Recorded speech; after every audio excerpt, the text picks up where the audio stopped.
This video was made You guys possible want to by see that? Let's be Skillshare. honest. Let's be honest. Churchill was a man with many talents. He was an artist, a butterfly enthusiast, and he had an unpublished manuscript about aliens. Clearly, he was a man with an insatiable thirst for knowledge. Maybe he could have loaded up his computer and logged onto Skillshare. Now, without further ado. It's 1902. A young man by the name of Benito Mussolini moves from Italy to Switzerland to avoid military service. He gets big into socialism, working for trade unions, writing for socialist newspapers, advocating a violent overthrow of European monarchies, the whole shebang. This gets him in a bit of trouble with the Swiss police, so he gets arrested, sent back to Italy, set free, returns to Switzerland, is arrested again, goes back to Italy again. Show me young Mussolini. He looks very Slavic. Set free, returns to Switzerland, is arrested. It's in German. How big is he? Mussolini was 169? He was so small. So small, bro. Arrested again, goes back to Italy again, completes his military service after previously avoiding it, and then after a brief stint as an elementary school teacher, he finally returns to work as an avid socialist. His speeches and journalistic abilities made him famous among Italian socialists. He was anti-war, so when Italy colonized Libya in 1910, he rioted and got arrested. Then World War I came along, and once again he protested Italy's involvement. But then he thought, wait a minute, this war could bring about the social climate needed to overthrow European monarchies and bring about the socialist revolution everywhere. And suddenly he was pro-war. But his fellow socialists didn't like his new pro-war stance, so they kicked him out of the party. So then he said, you know what? I'm done with socialism. We need something new, not based on class divisions tearing us apart, but based on unity through nationality. We'll conquer the Mediterranean and reunite all Italian peoples just like the days of the Roman Empire. I'll call it fascismo, and it will guide the Italian nation to greatness. That's all well and good, Mr. Mussolini, but what kind of haircut am I giving you? Let's go with bold. These pictures, man. Jeez. Benito. He looks so Slavic. I was raised with I had a Bosnian friend in childhood, and the dad of my Bosnian friend looked exactly like Benito Mussolini, man. They look very equal. Italy had been on the winner's side in World War I, and they hoped they were going to get a lot out of it, but in the end, they only got a little, and they felt cheated. On top of that, a bad economy and weak governments meant that the Italian people were a little unhappy. So when Mussolini came along and said that he could fix everything, his fascist movement gained a lot of support. In 1922, he went to the king and said, make me prime minister, or I'll make me prime minister. And the king said, you and what army? This army. Fair enough. Then he went about establishing a dictatorship with himself at its center. Europe had its first fascist dictator. Next up, Germany. Germany had been on the loser's side, and they got absolutely wrecked by the Treaty of Versailles. They lost territory, had to demilitarize the Rhineland, had to reduce their army to just 100,000 men, couldn't have an air force, had to pay the Allies a huge amount of money that it didn't have, and a new rule was established that every Englishman withheld the right to walk into the center of Berlin, pick out any German they wanted, and spank the hell out of them. I made that last one up, but it helps you understand how all of this felt to Germans. On top of that, a bad economy and weak governments meant that when a small angry man with a silly mustache came along and said that he could fix everything, the German people loved it. Hitler had been a soldier during World War I, and he was crazy patriotic, and nobody was madder than him about Germany's humiliation. He helped start a new political party, and in 1923 attempted a march on Munich with his boys. And then he got arrested. But his popularity grew, and in 1933, the president made him chancellor. He believed he was Germany's great destined savior, and he went full megalomaniac, establishing a dictatorship with himself at its center. Europe had fascist dictator number 2. Hitler and Mussolini had a lot of the same ideas, but more importantly, they had the same enemies, and they started to get along. Anyone else want to be friends? Franco? No? You good? I do. Who's that? It's Japan, and they've taken over northern China. Let's rewind a bit. Japan had isolated itself from the rest of the world for over 200 years until the Americans showed up and said, you're going to trade with us and you're going to like it. Then the Western powers imposed a bunch of unequal treaties, meaning Japan's economy was bust. They also had no natural resources, so they decided to go get some. They went to war with China to gain a sphere of influence over Korea, and they took a bunch of China's stuff. But then the West said, hey, cut that out. And since Japan couldn't take on the West, they said, okay, I guess we'll just go home. Wait a minute, what are you doing? Taking advantage of a weakened China and setting up spheres of influence. But I was the one who weakened them. We know. And you guys didn't let me have anything. We know. That seems unfair. We don't think so. Okay, see ya. So Japan thought, screw this, and went to war with Russia, and stunned everyone by actually winning. Then they fully annexed Korea, but they didn't stop there. In World War I, they took Germany's colonies and islands in Asia. And then in an incident that was maybe staged by the Japanese army, a bomb blew up a Japanese train in Manchuria, giving them an excuse to launch an invasion and take over. So here's the situation. Nazi Germany, Fascist Italy, and Japan all... This video was made possible by Skillshare. Oh god, I just pressed a button, guys. Churchill was a man with many talents. He was an artist. Stop there. In World War I, they took Germany's colonies and islands in Asia. And then in an incident that was maybe staged by the Japanese army, a bomb blew up a Japanese train in Manchuria, giving them an excuse to launch an invasion and take over. So here's the situation. Nazi Germany, Fascist Italy, and Japan all believe they're racially superior, all feel hostility towards the Allies, and all want to militarize and take over more stuff. And so they did. Let's start with Germany. Hitler hated the Treaty of Versailles, and now he was ready to begin undoing it. In complete violation of the treaty, the first Luftwaffe squadrons were set up, conscription was introduced, and he pimped up his army. The Allies did nothing. Then Hitler sent his army back into the demilitarized Rhineland, giving orders to immediately retreat if the Allies showed up. The Allies did nothing. With his military re-strengthened, he could now move on to step 2. He wanted to rapidly increase the Aryan population, and to do so, he needed Lebensraum, or in other words, he would have to take over the world. But for now, a good portion of Europe would do, and he began eyeing up his neighbors. Hitler is the closest we ever came to movie villain, like a complete villain. I want to take over the world. I want to inflict pain.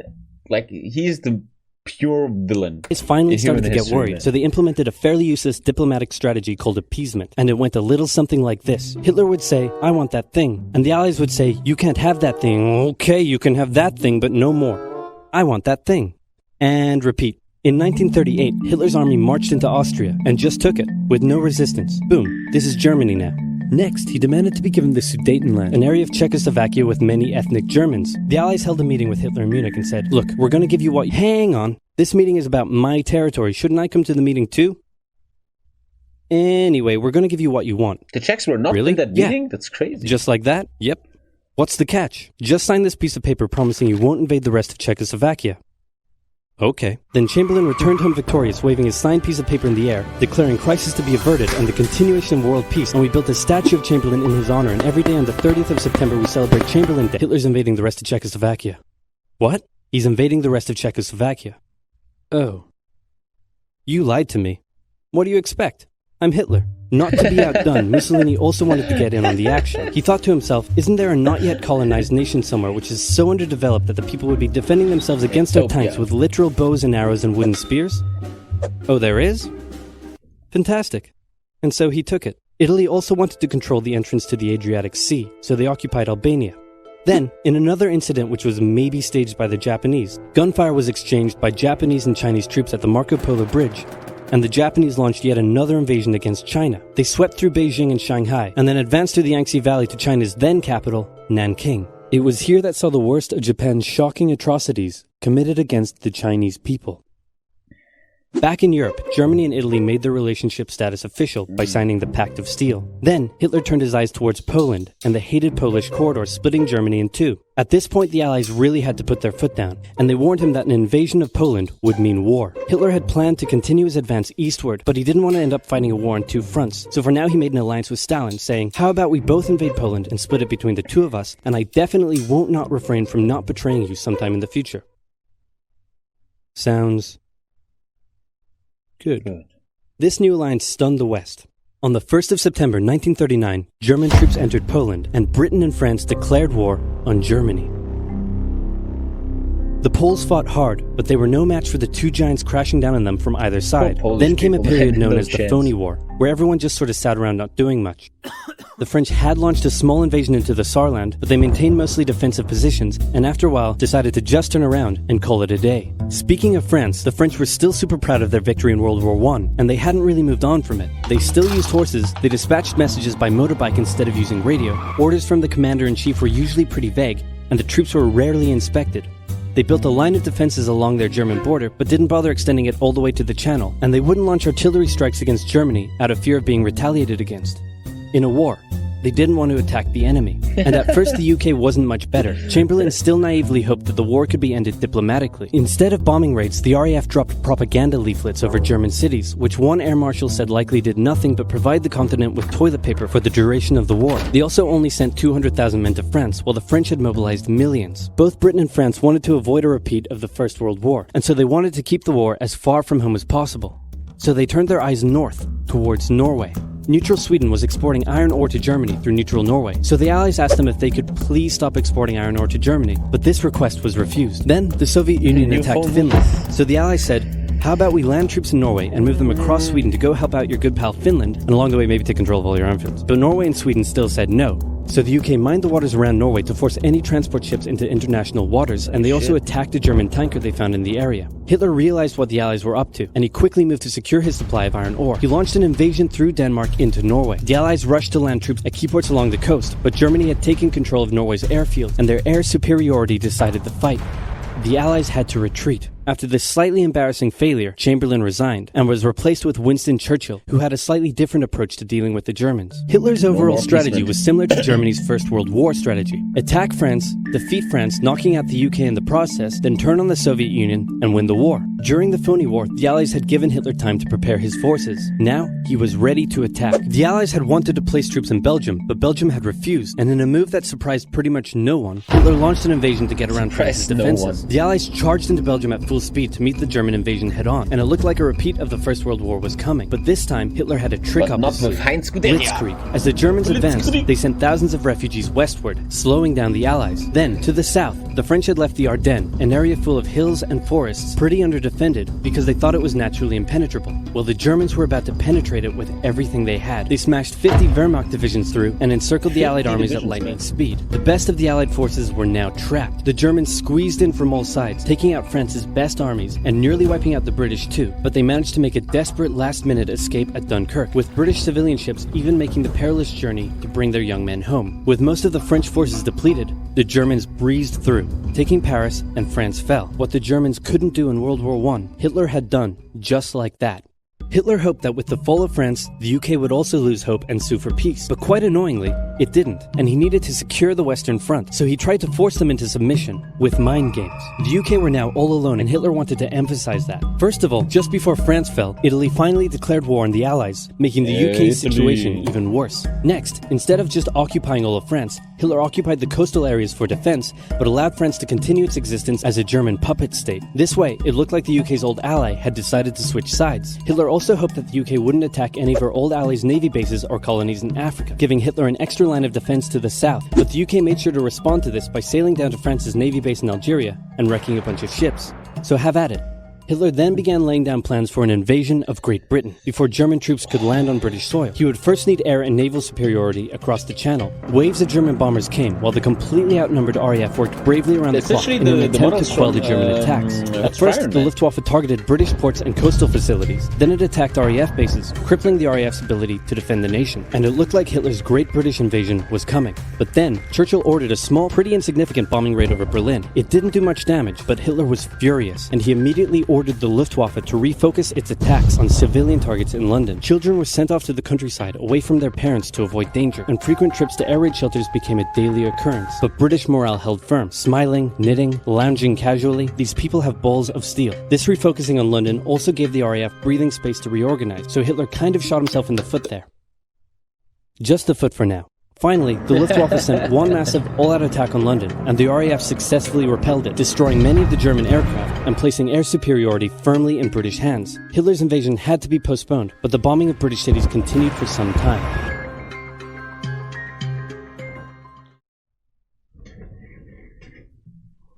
I've heard that some of you are still not subscribed, man! Was ist, man? After all these years of all this work, if you don't subscribe right now, I'm coming to you tonight. I know some of you are into that. Subscribe. Back to the video. World War Part 2. World War 2 Part 2. We watched Part 1 on the 24-hour stream. Let's watch Part 2. This video was made possible by Skillshare, an online learning community. Stick around until the end of the video to learn how you can get an exclusive deal just for Oversimplified viewers. Here we go. So what else is happening? Well, when I said Britain was all alone, that wasn't entirely true. Many Commonwealth nations and other Allied colonies had joined the war in Britain's support. They would play a key role throughout the war, particularly in the African and Italian campaigns. On the Axis side, Germany, Italy, and Japan signed the defensive tripartite pact, bringing their military alliance even closer together. The Soviet Union's war against Finland should have been an easy victory, but it became a humiliating struggle. Well, we have to do the achievement about that soon. That's gonna be hard, I think. And their military ineptitude was put on full display. Look, in history, right? Patriotism and being proud of your country comes from history. Like, when you're German, you can't really be proud of your history, because, 2 world wars. But if you're Finnish, you must be so proud of that. Like, the Finnish people must sit every morning. A Finnish family meets for breakfast, and the dad is like, "Oh, guys, you remember when we fucked the Russians up? Yeah, Dad, I remember. Pekale, rakastan sinua." They must be so proud of that shit. Like, winning a war in the past makes people proud years after. In the end, they did force the Finns to sue for peace. Then, they continued their honorable campaign of pushing around much smaller countries by annexing the Baltic states and part of northern Romania. France's colonies in equatorial Africa were like, heck no, we aren't going to join the Germans, and they all pledged their allegiance to free France. Except for Gabon, which had to be taken by military force. The Allies also tried to capture the strategic port of Dakar, but that ended in failure. Mussolini had seen Hitler's successes, and he thought now it was Italy's time to shine. So he tried to take British Somaliland, and that went pretty well. Then he tried to take Egypt, and that went less well. Then he tried to take Greece, and that went really badly. Churchill began referring to Italy as Europe's soft underbelly. He began favoring a military campaign from the south and started sending British troops to Greece. Yeah, go for the weak fucking All of this had Italians. Hitler pretty concerned, and he moved to protect his southern flank. He had been getting friendly with Hungary and twisted their arm into signing the Tripartite Pact and joining the Axis powers. Romania was also eager to join for protection against the Soviet Union. The Tripartite Pact was designed to prevent any other countries from deciding to join the Allies, specifically Britain's old ally, the pesky United States of America. When war first broke out, American public opinion was strongly against joining in. In 1940, there was an election. The Republican candidate said, "I will not send any young Americans to die in Europe," and sitting President Franklin D. Roosevelt said, "I will also not send any young Americans to die in Europe. Unless I have to, then I might." And Roosevelt won. Churchill asked him to join the war, but Roosevelt said, "No can do, Winston, but you know what? Here, have some weapons." America began supplying the Allies with food and munitions, but there was one problem. German U-boats were sinking thousands of Allied supply ships in the Atlantic, including American ones. Wow. If the Germans could sever Britain's supply line, the UK would starve. Throughout the war, the Allies had to come up with better technology to fight the U-boats. Improved radar, aircraft with longer range, better weaponry and convoy tactics. At one point, a man even called a meeting and said, "Pykrete. You take some wood, you take some ice, you put them together, you get pykrete." And then he pulled out a gun and shot some wood and it shattered. And then he shot some pykrete and the bullet ricocheted off it and hit someone else in the conference room. Then they tried to make a Pykrete aircraft carrier, but that idea was scrapped because that's a really dumb idea. In the end, Alan Turing and his team of codebreakers cracked Germany. Alan Turing, man, that is the saddest fucking human being ever, man. I just watched a movie with Lisa with Benedict Cumberbatch. It was called help me. Not Enigma, in The Imitation Game. The Imitation Game. What a great movie. And it was a biographical movie about Alan Turing. In the end, long story short, Alan Turing saved millions of lives by cracking the Enigma code of the Germans. The problem is he was gay. He was a homosexual. And by the time in the UK, you either go to prison or you get chemically castrated. And after a while, the Special Service of Britain found out that he was gay. And he got chemically castrated, which made him depressed and led to him killing himself. So this guy was a hero of the war. Hero of the war. Saved millions of lives. A treasure of the British. And the British just fucked him up, man, and made him kill himself, man. Very, very sad story. Check out the movie about him. Very, very, very sad. His Enigma code, and the U-boats gradually became less and less of a threat. Back in Africa, Britain decided to... I think the Queen pardoned him years later, and now he has a monument and shit. Push Italy out of Egypt. Hey, that was pretty easy. So they kept going.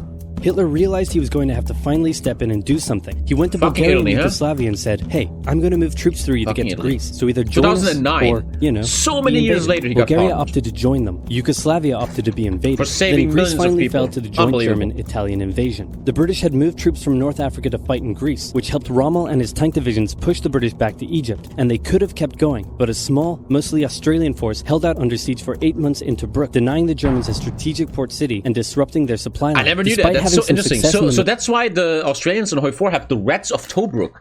They kept Tobruk to fuck that. Wow, I never knew that. The British didn't seem like any real threat for now. Hey, Soviet Union, look out. With 3 million troops, Hitler launched the largest ground invasion in history, and Stalin was far from ready. Both Churchill and Roosevelt had warned him of an impending attack, but he dug his head in the sand, and the Soviets didn't stand a chance. Germany made staggering progress, with huge encircling movements capturing mind-boggling numbers of Russian troops. 250,000 at Bialystok, Minsk. That's so crazy. They fucked so many people up, and Russia still hold.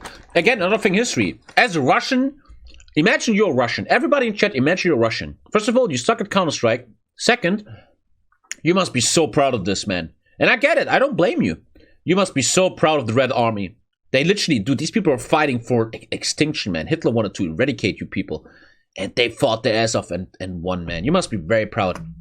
I mean, you can be. Jesus. 300,000 at Smolensk, nearly 700,000 at Kiev, and again at Vyazma and Bryansk. Leningrad was put under a siege that would last an insufferable 4 years. The invasion of Russia had been Hitler's main ideological goal from the beginning, and his hatred for the ethnic peoples there was now unleashed in all its fury. The Eastern Front of the Second World War was brutal for all that endured it. The Germans were now inside of Moscow, over the Germans, and that's it. It's all over. But then it happened. It got cold.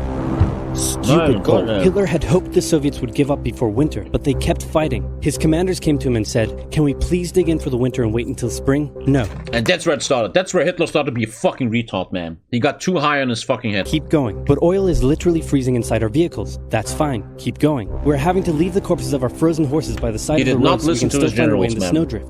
Perfectly normal. Keep going. Hitler hadn't given his millions of men winter clothing and supplies because he thought he really should have won by now. Then, Stalin called in troops from the Siberian front, specially trained to fight in the extreme cold, and the Germans were no match. They were now being pushed back. They had no choice but to... There's a German TV show about this that I really will tell you all to watch. It's called Our Mothers and Our Fathers. A Generation War in English. It's about this phase. It's about young Germans and how they're winning and like, haha, we're winning, easy. And it shows very cool how historically they thought... oh, we're gonna beat Russia easy. Fuck. Oh, easy. And then the winter starts, and you see how everything changes. All the Germans are like, okay, I think we're fucked. What? I thought we got this. Dig in and wait for winter to end. Germany's victories were staggering, and Japan was eager not to miss the victory bus. Their war in China had come to a standstill, but they wanted to keep expanding their sphere of influence and getting those sweet, sweet raw materials. They began making plans to expand southward, but there was a problem. Southeast Asia was heavily colonized by America and Great Britain. It was also full of ocean. Ocean meant naval combat, and there was no way the Japanese Navy could stand up to the US and the UK. So they thought, wouldn't it be nice if we could destroy their navies before we begin our conquest? And so it was. On December 7th, 1941, the Japanese launched a surprise air raid on the US Pacific Fleet at Pearl Harbor and inflicted a huge amount of damage. They also attacked British colonies. In the end, World War II is all about Germany having bad teammates. It's like you're playing a video game and your mates are just fucking trash.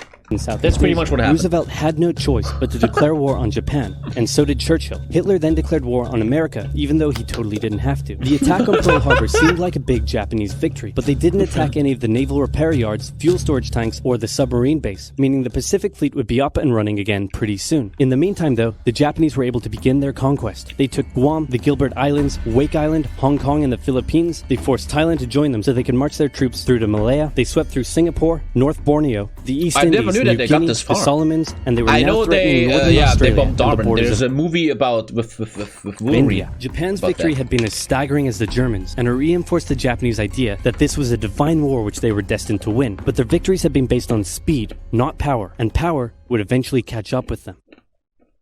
For now, though, in all occupied nations, the people suffered.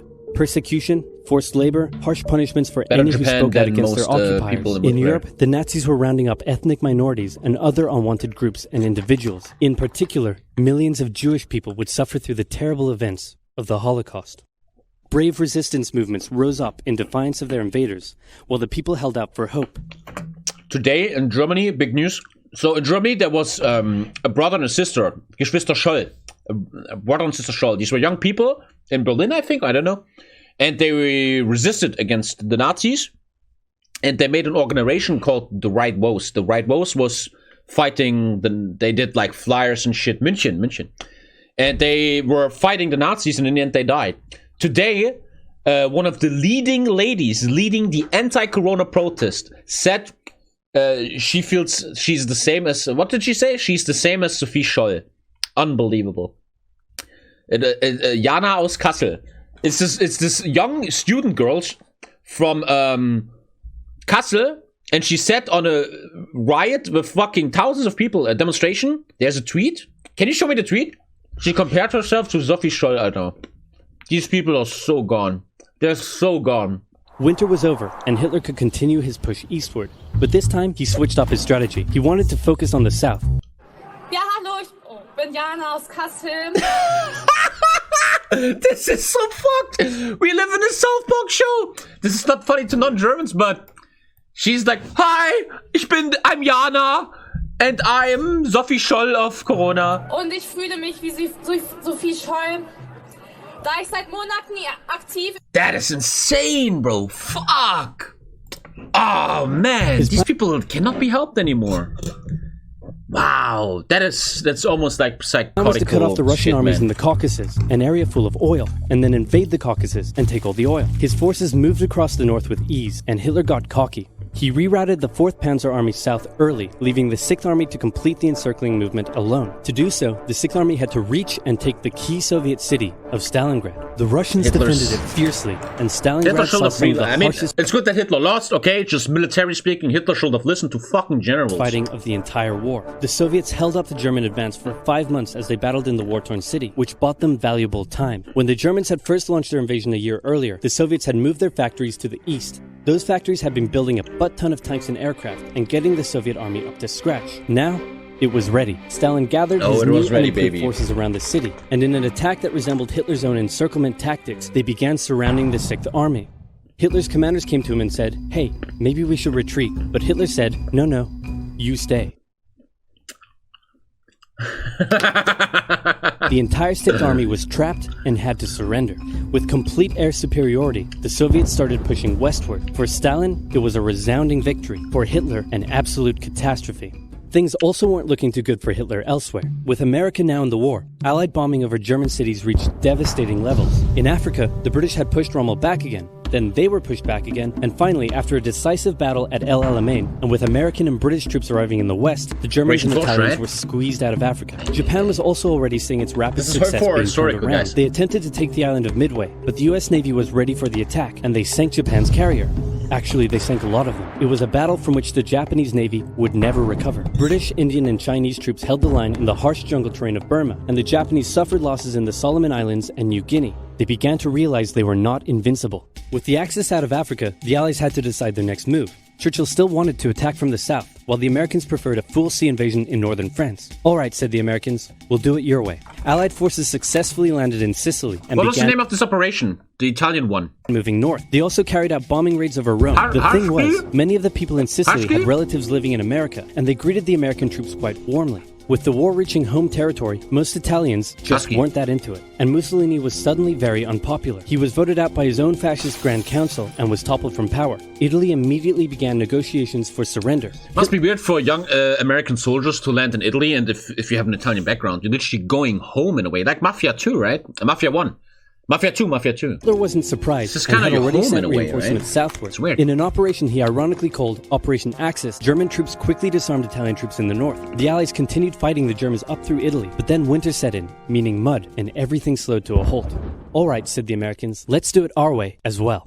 Germany had made itself a lot of enemies, and millions of Allied troops had been gathering in England as factories worked around the clock producing the war material needed for a super crazy massive, the likes of which the world has never seen before, invasion of Europe. The Germans knew an Allied invasion would come, but they didn't know where it would land. Thanks to Allied deception tactics, they thought there was a pretty good chance it would come at Calais, but the Allies were really going to land in Normandy because it was less fortified and the beaches were nicer. Under the careful planning of General Dwight D. Eisenhower, the invasion that had been long in the making was just about ready to go. Just one thing was preventing the launch: the British weather. For a short while, everyone sat around waiting for a decent day, and then it came. On the night of June 5th, over 1,000 bombers took off and raided that must have been such a crazy day. Paratroopers were dropped inland in a bit of a chaotic operation, tasked with sabotaging defenses and capturing key bridges to stop any German reinforcements from reaching the beaches. Early the next morning, the barrage came, as Allied ships fired a huge number of shells at the German fortifications, and then the landings. The Americans at Utah and Omaha, the British at Golden Sword, and the Canadians at Juneau. It was a tremendous struggle with a great loss of life, particularly at Omaha, Omaha, but the Allied troops captured the beaches and the landings were a success. Then they began their movements inland. They took the port of Cherbourg and the city of Caen. The Americans moved south to capture Brittany. Then, in a massive disaster for the Germans, British and Canadian troops from the north and Americans from the south trapped the German 7th Army in a near wipeout encircling movement. In August, Allied troops landed in the south of France to little resistance. On one beach, all they found was a Frenchman handing out champagne.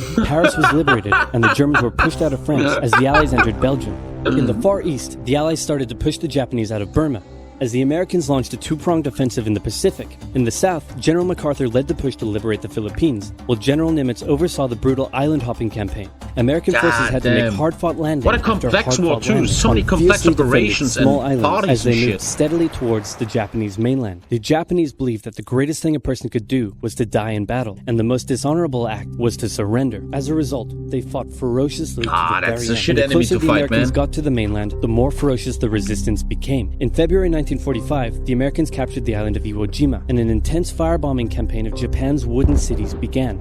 The Allies suffered some setbacks trying to liberate the Netherlands, but they were making progress and were now threatening the industrial heartland of Germany. Hitler's health, both mentally and physically, was rapidly deteriorating. Things were looking bad, and he was desperate. He said, "We need to turn this thing around, and I have just the trick.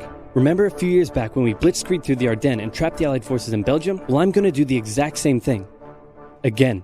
He gathered his forces and tried to pound them through the Ardennes. He used up the remainder of Germany's strength and resources, and he managed to create quite a nice bulge. He also trapped some American forces in the Belgian town of Bastogne. The Germans sent the trapped Americans a message saying surrender or be annihilated. When it was read out to the commanding officer, he said, "They want to surrender? No, sir, they want us to surrender." Nuts! And that's what they sent off as their official reply. General Patton's Third Army then managed to break the siege from the he southwest, actually really said and the that. Germans Okay. were pushed back. This is all Hitler's kind of real. last-ditch This is real attempt information. failed, and what followed was a total collapse of the German forces. The Allies pushed into Germany from both sides. The Soviet Union took Warsaw and kept I can pushing actually to show you where Berlin. my In his grandparents, bunker, where my Hitler great grandpas died. Wait one sec, I can followed show was you. a total collapse of the German forces. The Allies First grandpa died. He already is dead. He died in Crimea. Second into grandpa Germany from both dies sides. The right Soviet now here in a Polish city by a grenade. Union took Warsaw and kept pushing to Berlin. In his bunker, Hitler realized all hope was lost. Berlin fell, and with it, Hitler's dreams of a great German empire. Two of the Axis nations had been knocked out. One to go. The Americans began their assault Don't say on F, it's Okinawa, kinda edgy. the last island Jeez. before they would reach the Japanese mainland. The desperate Japanese fought hard, launching kamikaze attacks on the US ships. The citizens of Okinawa suffered through the terrible fighting, but in 2 months, the island was captured. The Allies now had to make a choice: either continue the devastating struggle up Your the great Japanese grandpa probably mainland, killed your or they great could try grandpa. to coerce the Right, Japanese it's very nice into that you and me can surrendering just now. now chill In together and July, not kill the each first other. That's successful a very atomic nice bomb privilege. test took place in New Mexico, and the destructive weapon was ready for use. America and the man. UK were also seeing the Soviet Union not so much liberating as I always wondered, was it necessary to drop the nukes? You win anyway, but in a weird way, since I saw the Cold War video, in a way, the Americans could have thought, if we nuke Tokyo, the world will know, don't fuck with us. That's kind of a occupying good its statement, captured you know. territories. And so they wanted to put on a show of force. On August 6th, the A-bomb fell on Hiroshima. Then, on the 9th, Nagasaki. The Can cities someone explain why they didn't choose Tokyo? Why did they choose these? Why not Tokyo? were reduced to rubble. And for the people living there, it was a terrible fate. But for the Allies, it achieved their main aim. In September, the Emperor announced Japan's surrender, saying the war situation has developed Because not there was industry necessarily there. to Japan's Okay. advantage. After 6 years, Also, war the Emperor would was have died. finally over. The Allies And if you kill occupied the Japan Emperor, for 8 years. Japan The would go Emperor was crazy. allowed to keep his position, but General Tokyo was MacArthur made already sure this bombed. picture was printed in the Japanese press to display to the Japanese people that their emperor was not the divine, powerful being they had believed. Germany was divided between America, the UK, France, and the Soviet Union. In 1949, the Allied sectors were united into West Germany. The Second Man, World that's War a had fucking been more war, man. terrible Jesus and Christ, destructive man. than the first. In its aftermath, two major superpowers with And the thing is, when you talk to people that saw this war, you see how much pain is in their eyes and how unnecessary this all was. As I said before, all these wars are always by crazy leaders, man. It's just the leaders that always start this stuff. And we now live in a time where, in my life, I met people. Look, the older we get, the more these witnesses of World War II are dying. We can't talk to them anymore. And there's people on this planet, they think this is cool. They think it's cool to, let's become nationalist and let's start invading people. Man, I think everyone out there that's super like war hungry and thinks that's cool, we should send them in a time machine and send them to World War II and talk to these people, man. This is not fun. War isn't probably that fun. The problem is people only understand once they're in it, man. Two very different ideologies had come out victorious, and the tension between the two of them would create a new kind of war. A very, very cold one. Like, I told the story many times, but you guys love this story. Range. Let me tell the story. I need the right squeezed out thing of for that. even though he totally didn't have to. Let me tell you a story. One of the most epic moments of my life. Not epic, but fucking back in Africa, Britain decided to crazy moments of my life. I want to show something, though. So, my mom has a sister, my aunt, and this aunt married a man. And this man has a good life. He has a nice company. He lives in a big mansion. And once a year, on the first day of Christmas, we visit this family, right, in the village. And there's a big family, whatever. And my whole life, we go there. And as I was younger, there would always be the grandparents of the husband of my aunt. Follow. And this grandparent, this father of my aunt's husband, he was a tall man, hands like a bear. Big, tall, but very kind, right? He was bald and had these black glasses. And I didn't know him, right? He wasn't not much to me. And he would always come in and he would go to all the children and he would be the nicest guy. He would give us money and he would always smile. Always smile for fucking 15 years, even more. I don't know when that thing happened. And always ask the same question. How's football? Are you guys play football? How's the football going? The nicest guy ever. One day, he asked me if I want to come over to his house. Yeah, funny. Man, don't be fucking kids. Because he wanted to show me his study. So I went to his house, very old house he built by himself. I remember he had two eagles that looked a bit, and I got into his house. Don't shut up, man. Just listen. Pedo. So funny. And he was writing books his entire retired life. He wrote books about the village. The village is called Latin in North Halle. Little village. And he wrote books about his family. And he had a book about the fishing industry in the village. He wrote a lot of books. Thank you, Soldner. And I was this young guy, 15, 16, I don't know. And I was like, this is boring. But I was nice. I was a nice guy. I'm like, oh, cool. But I didn't give a shit. And suddenly he, in his book case, and this was in a room where probably not a lot of people were ever in, I see a picture of him, very young, smiling with a cigarette, having desert camouflage and Nazi shit, right? And he's like smiling into the thing. And I was 15, 16, and as young males are, they kind of like war. It sounds weird, but young males, they're like, oh, I like guns, I like playing with guns, I like playing video games with guns. It is what it is. So I'm like, whoa, cool, man. And I'm like, oh, sir, you've been in the war? Can you tell me about it? And I never forget. Such a legendary moment of my life.